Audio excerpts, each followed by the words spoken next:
Hello guys! For today's video, magluluto po tayo ng chicken pastel. Yan, nilaga ko ng ating breast na manok na kalahating kilo mahigit. Ilagyan natin ng luya, may pamintang buo at asin para daw maalis yung lansa. Yan, luto na siya o lumambot na kaya pwede na natin himayin. Pag lumambot na, hanguin na natin, tapos papalamigin bago natin himay-himayin yung laman ng manok. Hindi naman pwedeng himayin ng mainit at mapapaso ang ating daliri. So, pinalamig ko muna bago hinimay ko. Ito po yung trending na ulam para sa mga estudyante doon sa may Quiapo. Pati anak ko, lagi nabili nito. Pag low budget na. Kasi nakakabili ka nito ng 15 pesos lamang. Busog ka na kasi may kanin at nakapatong sa ibabaw yung chicken pastel. Pati asawa ko pag pumupunta doon sa Quiapo, lagi ito ang kanyang binibili. Bes na raw tinapay, mas maganda to, may kanin na. Tapos may ulam pa siya sa ibabaw, tapos affordable pa. Yan, tapos na tayo maghimay. Yan yung buto. Ito naman ang laman na nahimay ko. Simulan na rin natin mag-prepare ng ating sibuyas at bawang. Biblend po natin ang sibuyas at bawang para pag ginisa mas malasa. Kakapit talaga siya sa chicken.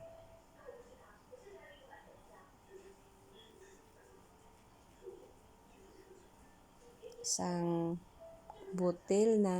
ulo ng bawang at 2 ulo ng sibuyas ang ginawa ko.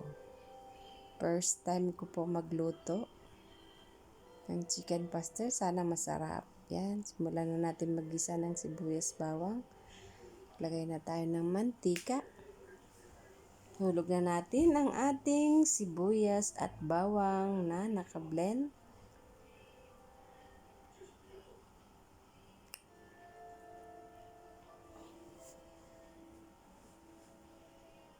Yan, gisa-gisa-gisa lang. Yan, pwede na rin natin hulog ang ating hinimay na manok.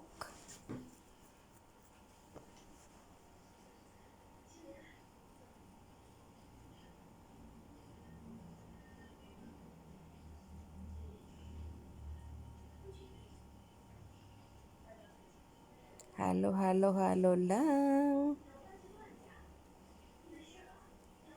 Lagyan na natin ng ating atsuete para magkaroon na at gumanda na ang kulay.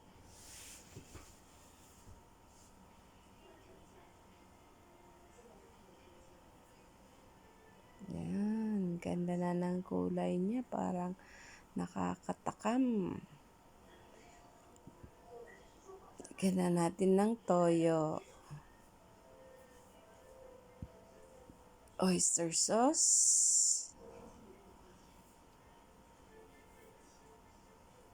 Pampalasa. Paminta.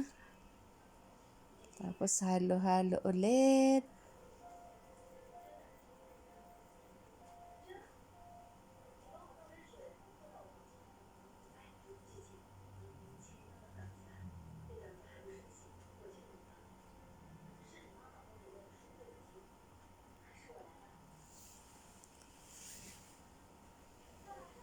Tuloy lang natin halo-haluin hanggang sa maluto na talaga yung manok at yan,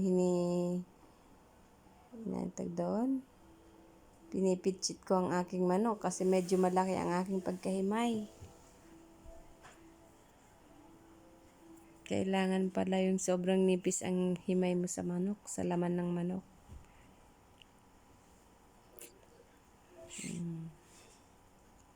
Looks so yummy. Ang bango-bango niya. Lagyan na natin ng siling labuyo. Nilagyan ko lang ng isang siling labuyo kasi ang aking anak hindi mahilig sa maanghang. Pero ang panganay ko mahilig sa maanghang. Pero wala naman siya dito. Ang nag-request kasi nito yung bunso ko. So, isang sili lang para lang may konting kagat ng anghang sa labi. Halo-halo ulit. Tayo natin na maiga-iga. Lagyan na natin nilagyan ko ng 2 kutsaritang asukal. Para may tamis anghang. Lagyan na rin natin ng butter para may kaunting mantika ang ating chicken pastel.